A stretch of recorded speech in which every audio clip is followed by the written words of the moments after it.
కూడా ఇది road accident అవడానికి ఛాన్స్ లేదు. ఇప్పటికీ కూడా నేను ఛాలెంజ్ చేస్తున్నాను. నేను అదే బండి, అదే టైప్ ఆఫ్ బండితో నేను దాంట్లోకి వెళ్తాను, ఎలా చనిపోదామని చూద్దాం, పోలీసుల సమక్షంలో చేస్తాను అని ఇప్పటికీ ఆ మాట కట్టుబడి ఉన్నాను. అసలు ప్రవీణ్ పగడాలని ఎందుకు చంపవలసి వచ్చింది? రోడ్ యాక్సిడెంట్ కాదంటున్నారు హర్ష్ కుమార్ గారు, మీరు అది హత్య అని అనుకుంటున్నారు. అసలు హత్యకి మోటివ్ ఏంటి? మోటివ్ అనేది ఉంటుంది కదా, అసలు మోటివ్ లేకుండా ఇది హత్య కాదని చెప్తున్నారేంటి అని అడుగుతాం.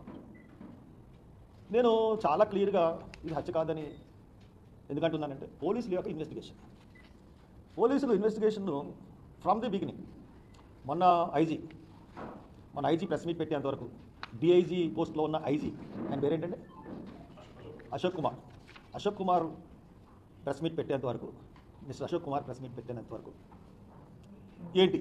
Ashok Kumar is not IO, SP is not IO, not an investigations officer, but they are explaining the investigation.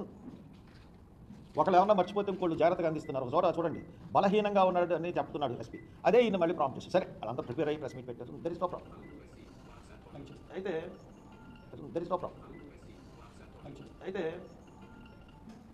అయితే ఇప్పుడు ఈ ప్రవీణ్ పగడాల వీడియోస్ అన్నీ కూడా పోలీసులు రిలీజ్ చేయకముందే వచ్చినాయి. రిలీజ్ చేయకముందే వస్తే అందరూ దాని మీద రీసెర్చ్లు చేసేసారు. చాలామంది ఈ పోలీసులు లీక్ చేశారు వీడియోలని కొంతమంది అన్నారు, ఈ ఫేక్ వీడియోస్ అని కొంతమంది అన్నారు. మొన్న పోలీసులు అయ్యే వీడియోని మళ్ళీ కొత్తగా రిలీజ్ చేసేంత వరకు కూడా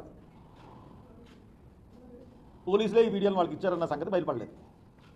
అసలు ఇన్వెస్టిగేషన్లో అంటే పబ్లిక్ని, ప్రజల్ని మోటివేట్ చేయడానికి ఈ వీడియోల ద్వారా ప్రవీణ్ కుమార్ అన్న అతను తాగుబోతు అని ఎస్టాబ్లిష్ చేయడానికి పోలీసులు వీడియోలని రిలీజ్ చేశారు.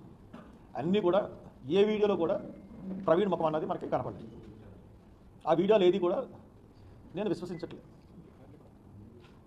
తర్వాత నేనే కాదు, ప్రజలెవరు కూడా విశ్వసించట్లేదు. ఇంకోటి, ఈ ప్రెస్ మీట్లో నేను మాట్లాడిన మాటలు ఏ మతానికి కూడా వ్యతిరేకం కాదు, ఏ రిలీజియన్కి వ్యతిరేకం కాదు. ఏ మతాల్లో ఉన్న మతోన్మోద శక్తులు అంటే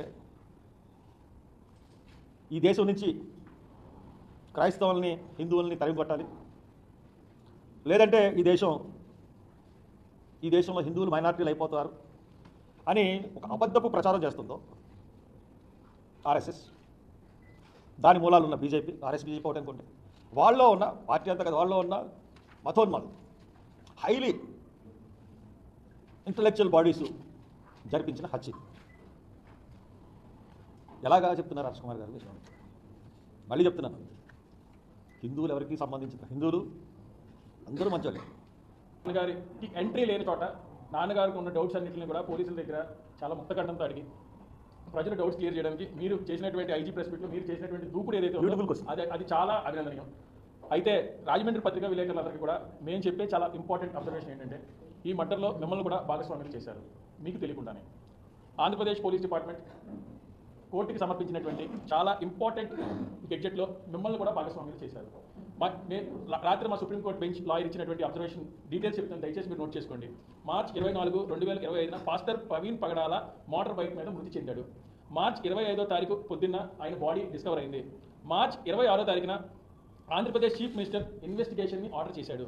అయితే మార్చ్ 31వ తారీఖున తెలుగు మీడియా ఛానల్స్ అన్నీ కూడా CCTV ఫుటేజీలు రిలీజ్ చేసింది అనే ఇంపార్టెంట్ పాయింట్ని కోర్టుకి సబ్మిట్ చేశారు.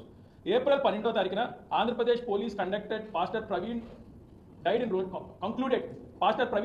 Road accident while the influence of alcohol అని పోలీస్ స్టేట్మెంట్ ఇచ్చారు. అంటే మీరు రిలీజ్ చేసినటువంటి వీడియోల ఆధారంగా కూడా పోలీసు ఈ కేసు క్లోజ్ చేశారని, ఈ కుట్రలో మీడియాను కూడా భాగస్వామ్యులు చేశారు. మీకు తెలియకుండా జరిగినటువంటి చాలా important observation by the supreme court lawyer of Harsh Kumar garu council. And April 13th police reveal details of investigation and forensics evidence. This is a very very important. దయచేసి మీడియా వాళ్ళని కూడా రీథింక్ చేయాల్సిందిగా కోరుతున్నాను. ట్రివిలైజేషన్ ఆఫ్ మీడియా అంటే మీడియా అత్యుత్సాహం వల్ల కూడా ఈ కేసు క్లోజ్ అయ్యింది అని కోర్టుకి పోలీసు వారు సమర్పించినటువంటి సీక్రెట్ డాక్యుమెంట్లో ఇన్కార్పొరేట్ చేశారు.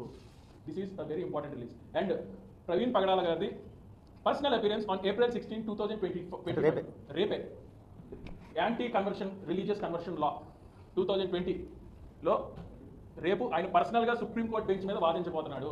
అతని దగ్గర ఉన్నటువంటి మెటీరియల్ మామూలు మెటీరియల్ కాదు. It is a very very important document that is going to bring tremors to the Indian constitution.